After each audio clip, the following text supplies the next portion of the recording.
এইভাবে একবার ঝটপট বানিয়ে দেখুন, একদম নামমাত্র তেলে রেডি হয়ে যাবে। সকালে জলখাবার বা রাতের ডিনার যে কোনো বেলাতেই কিন্তু ভীষণ ভালো লাগে।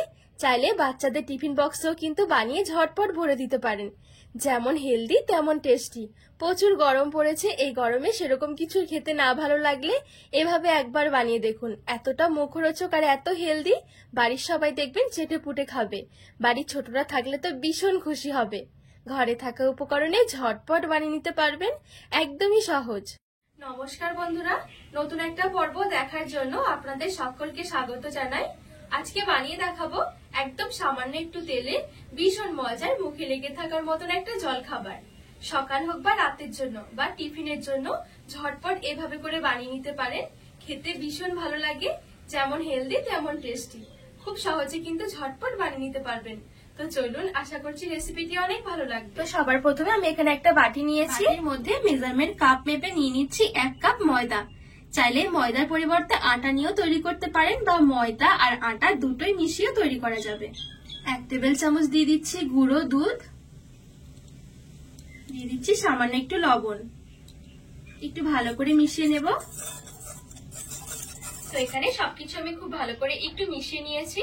এবারে দিয়ে দেব জল। যে মেজারমেন্ট কাপ মেপে আমি ময়দাটা মেপেছিলাম, সেই কাপ মেপে আমি 1 কাপ নিয়ে নিচ্ছি জল।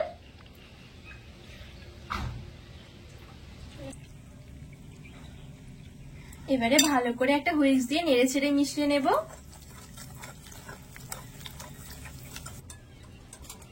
তো এখানে আমি 1 কাপ জল দিয়ে খুব ভালোভাবে নেড়ে চেড়ে মিশিয়ে নিয়েছি। এবারে আমি আরো হাফ কাপ মতো জল দিয়ে দেব।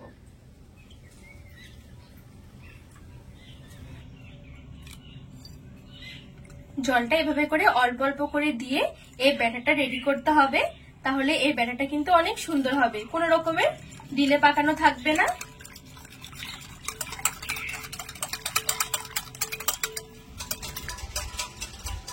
এর মধ্যে সামান্য একটু দিয়ে দিচ্ছি হলুদ গুঁড়ো, একদম 1 চুটকি, আর একদম সামান্য একটু দিয়ে দিচ্ছি গোলমরিচের গুঁড়ো, একদম সামান্য করে দিয়েছি। এবারে নেড়ে ছেড়ে একটু ভালো করে মিশিয়ে নেব।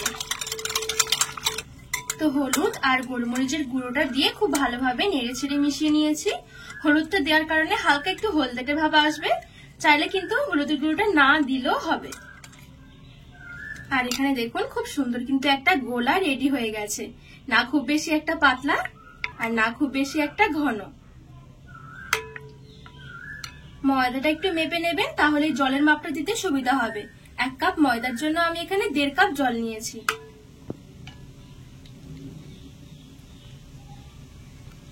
এবারে ঢাকা দিয়ে এক সাইডে রেখে দেব। এবারে এদিকে গ্যাস ধরিয়ে একটা কড়াই বসিয়ে দিয়েছি। কড়াইয়ের মধ্যে একদম সামান্য একটু সাদা তেল দিয়ে দিলাম। তেলটা এভাবে করে কড়াইয়ের চারদিকে লাগিয়ে একটু ভালো করে তেলটা শুদ্ধ গরম করে নেব। এবারে এদিকে দেখুন আমি নিয়েছি পনির। 200 গ্রাম পনিরকে এরকম ছোট ছোট করে একটু টুকরো টুকরো করে নিয়েছি, দেখুন। এবারে কড়াই নিয়ে নেব।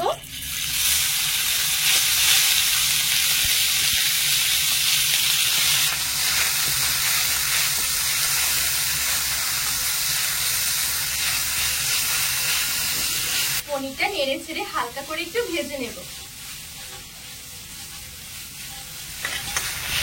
আর পনিরটা ভাজার সময় গ্যাসের আঁচটা মিডিয়াম থেকে লো আঁচের মাঝে মাঝে রেখে দিতে হবে।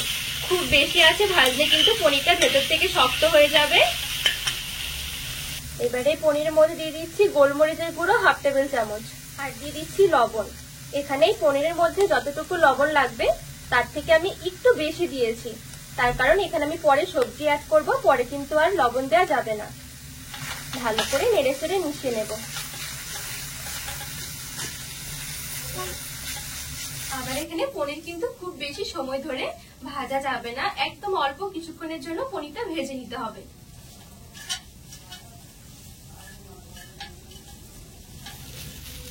আর বেশি সময় ধরে পনির ভাজলে পনির কিন্তু শক্ত হয়ে যাবে, খেতে ভালো লাগবে না।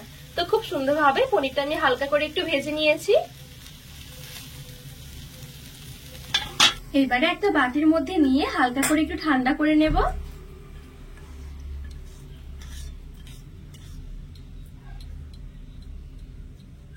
তো পনিরটা নেড়ে ছেড়ে হালকা করে একটু ঠান্ডা করে নিয়েছি। এই পর্যায়ে দিয়ে দিচ্ছি একটা মিডিয়াম সাইজের গাজর কুচি, আর দিয়ে দিচ্ছি একটা মিডিয়াম সাইজের শসা কুচি, একটা দিয়ে দিচ্ছি টমেটো কুচি, আর ঝালের জন্য দিয়ে দিচ্ছি দুটো কাঁচা লঙ্কা কুচি, আর দিয়ে দিচ্ছি 2 টেবিল চামচের মতন টমেটো সস। এবারে সবকিছু ভালো করে নেড়েচেড়ে একটু মিশিয়ে নেব।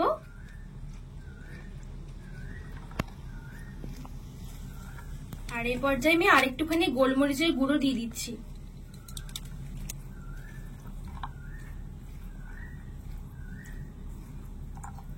তো সবকিছু খুব ভালো করে নেড়েচেড়ে মিশিয়ে নিয়েছি।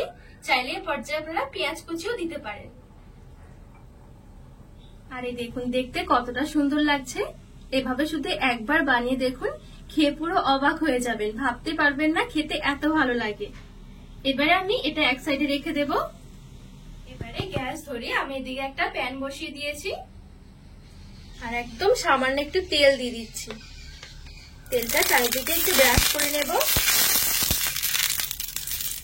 এবারে এদিকে যে আমি আগে গোলাটা রেডি করে রেখেছিলাম, এখানে একটু নেড়ে ছেড়ে মিশিয়ে নিচ্ছি, আর এখান থেকে এরকম এক হাতা নিয়ে নিচ্ছি। এবারে মাঝখানে দিয়ে দিচ্ছি।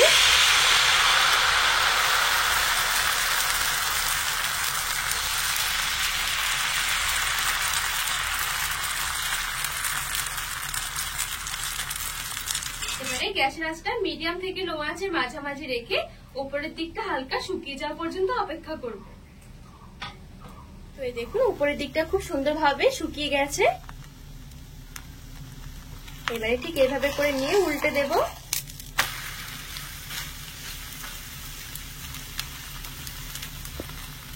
এবারে এখান থেকে আমি কিছুটা মতো নিয়ে নিচ্ছি। এই দেখুন আগে থেকে যে পুরটা রেডি করে রেখেছিলাম সবকিছু দিয়ে মাঝখানে দিয়ে দেব।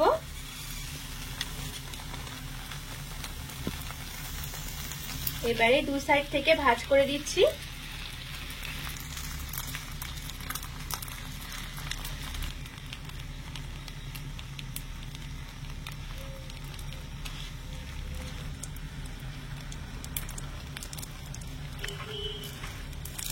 তো এই দেখুন খুব সুন্দরভাবে কিন্তু আমি এখানে এরভাবে করে একটু ভাঁজ করে নিয়েছি। এবারে উল্টে দেব। তো এভাবে করে আমি দুটো দিকে একটু ভালো করে ভেজে নেব।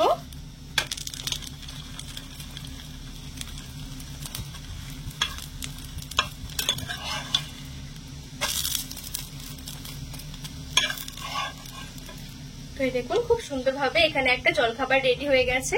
আর এই দেখুন দেখতেও কতটা সুন্দর লাগছে। বাদ বাকি সব টিফিনগুলো আমি এভাবে করে তৈরি করে নেব। এত অল্প সময় লাগে এই টিফিনগুলো, দেখবেন কয়েক মিনিটের মধ্যে রেডি হয়ে যাবে।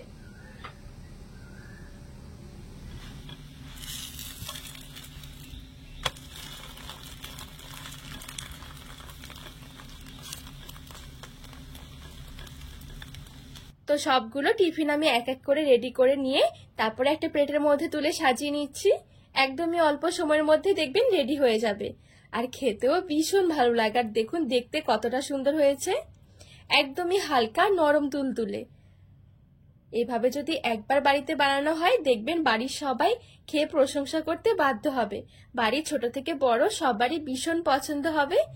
আর এর সাথে খাওয়ার জন্য সেরকম কিছুই লাগবে না, সাথে একটু সস নিয়ে নিতে পারেন, দারুণ লাগবে খেতে। তো বন্ধুরা আজকে এই জলখাবারের রেসিপি আপনাদের কেমন লেগেছে অবশ্যই কিন্তু কমেন্ট করে জানাবেন। আর রেসিপি ভালো লাগলে চ্যানেলটিকে সাবস্ক্রাইব করে পাশে থাকার অনুরোধ রইল।